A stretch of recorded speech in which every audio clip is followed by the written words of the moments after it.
মনের মধ্যে কি আছে? আমি যে তলায় তলায় কৃষ্ণকে হত্যা করবার জন্য মথুরায় নিয়ে আসছি, এটা যেন ওরা কিছুতে টের না পায়।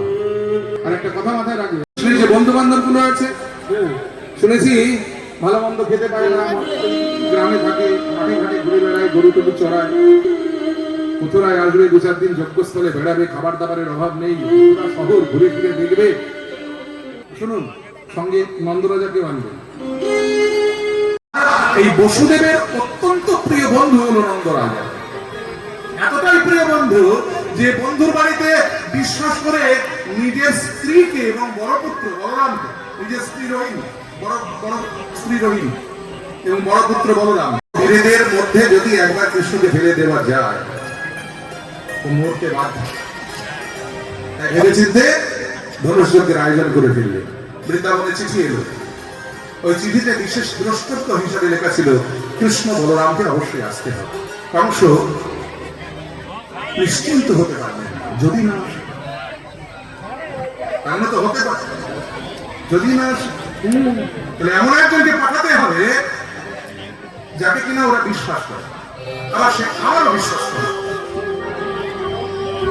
এমন একজনকে পাঠাতে হবে যে কিনা আমারও আত্মীয়, আবার ওদেরও আত্মীয়। তাহলে কি হবে? এ পক্ষের কথা পক্ষে বলবে, পক্ষের কথা সে পক্ষে বলবে। এরকম একজন কাকে পাঠান মনে পড়েছে, আছে আমার রাষ্ট্রপতি আছে, আমার মহামন্ত্রী অক্রুর সম্পর্কে কৃষ্ণের কাকা হয়। কিরকম শুনেছি, কৃষ্ণ হলো আমাদের দেবকী আর বসুদেবের অষ্টম গর্ভজাত সন্তান। কিন্তু কৃষ্ণ জানে ও নন্দরাজ আছে, বসুদেবের খুঁড়তো ভাই হলো অক্রুর। তাহলে সেদিক দিয়ে ধরতে গেলে হত্যা করা যায়। চেষ্টা তো কম করিনি, কিছুতেই কৃষ্ণকে হত্যা করতে পারলাম। বৃন্দাবনে ওকে মারা সম্ভব নয়, এটা বুঝে গেছে। কংস মনে মনে চিন্তা করলেন, যদি কোন ক্রমে কৃষ্ণকে মথুরায় নিয়ে আসতে পারি, তো বললে তো আসবে না, ছলনা রাস্তায় চলে যাবে, আর দুষ্টু লোকের ছলের অভাব হয় না। দেখবেন মনে চিন্তা করলেন, তিনি শিবের বরপ্রাপ্ত একটা ধনুক পেয়েছিলেন যার নাম হলো হরধনু। ভাবলেন এই হরধনু উপলক্ষে মথুরায় একটা যজ্ঞের আয়োজন করবো, যে যজ্ঞের নাম দেওয়া হবে ধনুষ যজ্ঞ। আর সেই যজ্ঞে সমস্ত অঙ্গরাজ্যে নিমন্ত্রণ করা হবে। বৃন্দাবন যেহেতু মথুরার অঙ্গরাজ্য, বৃন্দাবনের রাজা কৃষ্ণের বাবা নন্দ মহারাজ, সেই বাড়িতে নিমন্ত্রণ পত্র যাবে। সেখানে লেখা থাকবে যে কৃষ্ণকে এবং বলরামকে অবশ্যই আসতে হবে। আমার কথা অমান্য করতে পারবে না নন্দরাজা।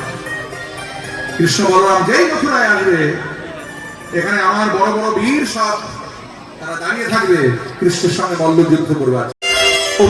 অনুরাগের পদাবলীটি, এত সুন্দর নিবেদনের পদাবলীটি তিনি রচনা করেছিলেন।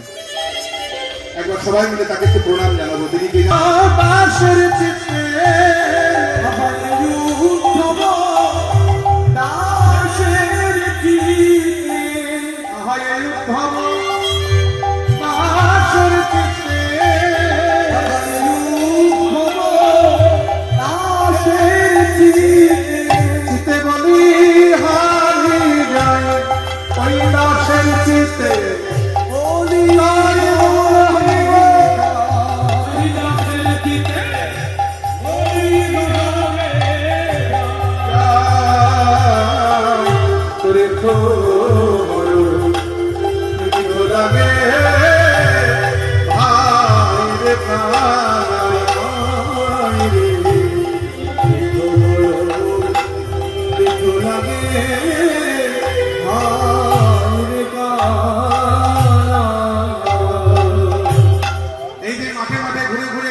ভক্তমণ্ডলী ভক্তিমতী মায়েরা, এবার সবাই মিলে একটু হাত জোড় করবো। সবাই একটু হাত জোড় করুন। তার মধ্যে কোনো একটা পেয়ারাতে যদি টিয়া পাখি ঠোকর দেয়, সেই পেয়ারাটা গাছের মধ্যে সবচেয়ে মিষ্টি হয়, সুস্বাদু হয়।